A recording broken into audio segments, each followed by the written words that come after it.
अब ये wilful defaulters कौन हैं? एक लोकसभा में पिछले साल एक क्वेश्चन आया था और मैं आपको दिखाना चाहता हूं। ये टॉप 50 लोन डिफॉल्टर्स की लिस्ट है सरकार के अनुसार। इनका कुल ऋण 95,000 करोड़ से ज्यादा है और पहला नाम आता है गीतांजलि जेन्स लिमिटेड। ये है मेहुल भाई चोकसी की कंपनी। तो जैसे कि विनीत जी ने कहा, नीरव मोदी, ललित मोदी, आपको पैटर्न दिखाई दे रहा है, मेहुल चोकसी, विजय माल्या, इस प्रकार के लोगों के लिए सरकार लगातार काम कर रही है। अब हम जानना चाहते हैं कि 2 साल पहले आरबीआई की पॉलिसी में स्पष्ट था, लिखा हुआ था कि विलफुल डिफॉल्टर्स और फ्रॉडस्टर्स को शेयर बाजार में जाने की अनुमति नहीं मिलेगी और फ्रेश लोन्स लेने की अनुमति नहीं मिलेगी। अब सरकार ने ये नीति बदल दी है और इनको खुली छूट मिली है फ्रेश लोन्स लेने के लिए। जो पॉलिसी है आरबीआई की पॉलिसी, उसमें साफ लिखा है कि after a 12-month cooling period these defaulters and fraudsters will be permitted to raise fresh loans. तो सवाल उठता है कि क्या भाजपा इन धनी फाइनेंसर्स को अपने फाइनेंशियर्स के क्लब में फिर से शामिल करने की कोशिश कर रही है? ये क्या चुनाव से संबंधित है? मैं आपको 1-2 आंकड़े आपके सामने पेश करना चाहता हूं। जो फ्रॉड और विलफुल डिफॉल्ट्स का आर्थिक बोझ है वो इस देश पे भारी पड़ा है।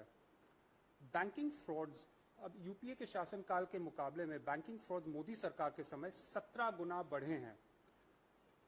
2005 और 14 के बीच बैंकिंग फ्रॉड्स लगभग 35,000 करोड़ थे। 2015 और 23 के बीच ऑलमोस्ट 6 लाख करोड़ तक पहुंच चुके हैं।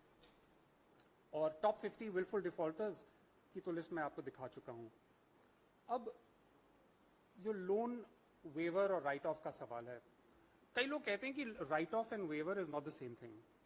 लेकिन अगर आप देखें पिछले 5 साल में 2017 और 2022 के बीच इंडियन बैंक से 10 लाख करोड़ राइट ऑफ किया है। इसकी रिकवरी रेट कितनी है? 13%।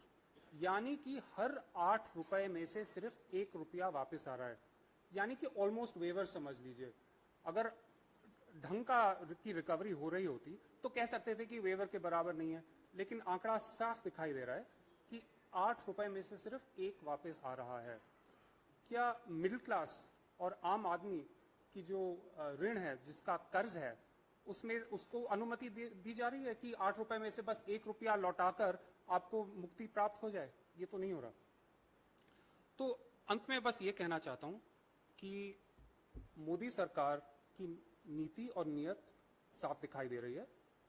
मध्य वर्ग और आम आदमी को ऋण और कर्ज का बोझ झेलना पड़ रहा है और भगौड़ों विलफुल डिफॉल्टर्स और फ्रॉडस्टर्स को समाधान समझौता दिया जा रहा है और उनके लिए मोदी सरकार लगातार काम कर रही है।